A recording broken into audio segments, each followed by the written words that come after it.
Look around yourself, can't you see this wonder spread in front of you?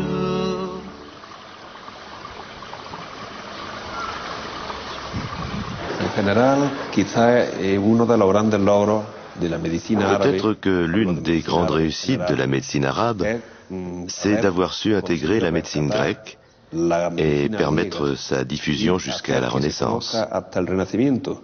Ainsi, grâce aux Arabes, un grand pont de connaissances s'est établi entre le 8e et le 14e siècle. Ils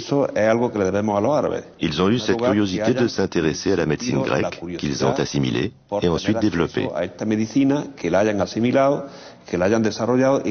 Ainsi, grâce à eux, la Renaissance a pu découvrir la médecine de Galien, la médecine d'Hippocrate et la médecine gréco-romaine.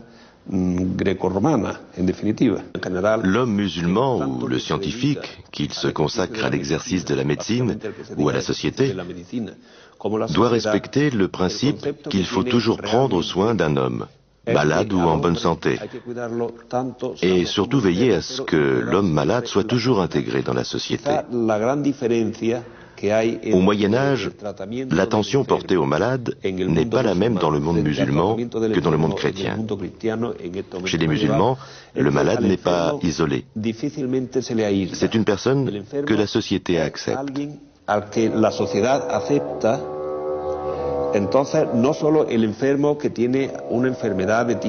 seulement le malade souffrant d'un mal bénin et passager, que l'on soigne normalement dans un cabinet médical, mais aussi celui qui souffre de maladies graves, comme la lèpre ou la folie, est quand même intégré socialement. La lèpre ou la folie n'empêche pas le malade de s'intégrer dans la société. En terre d'islam, le fou est considéré comme un illuminé. Et tant qu'il n'est pas agressif, il peut vivre en toute liberté.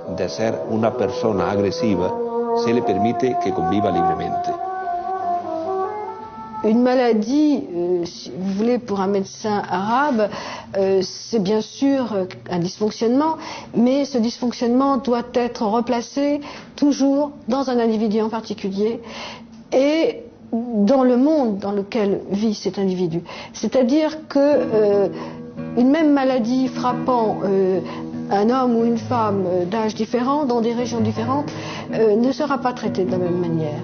Et le médecin doit prendre en compte tous les paramètres qui font qu'un individu est ce qu'il est et qu'il souffre de tel mal. Les Arabes sont naturellement conduits à s'interroger sur les relations existantes entre le corps et l'âme. Quand la passion amoureuse devient maladie, ça veut dire que c'est une passion amoureuse contrariée. C'est le seul cas qui rend vraiment désespéré et malade.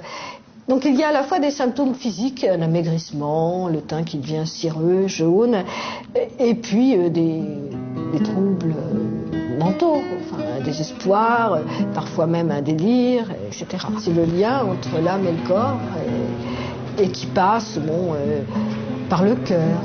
Les passions, les émotions sont véhiculées par ce qu'on appelle le pneuma vital qui siège dans le cœur. Et ensuite, ce pneuma vital, donc chargé un peu, dont les qualités ont été modifiées par l'intensité des émotions, va dans le cerveau, où sont logées d'importantes facultés sensitives.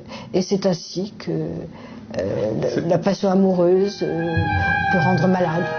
Look around yourself, can't you see this wonder spread in front of you?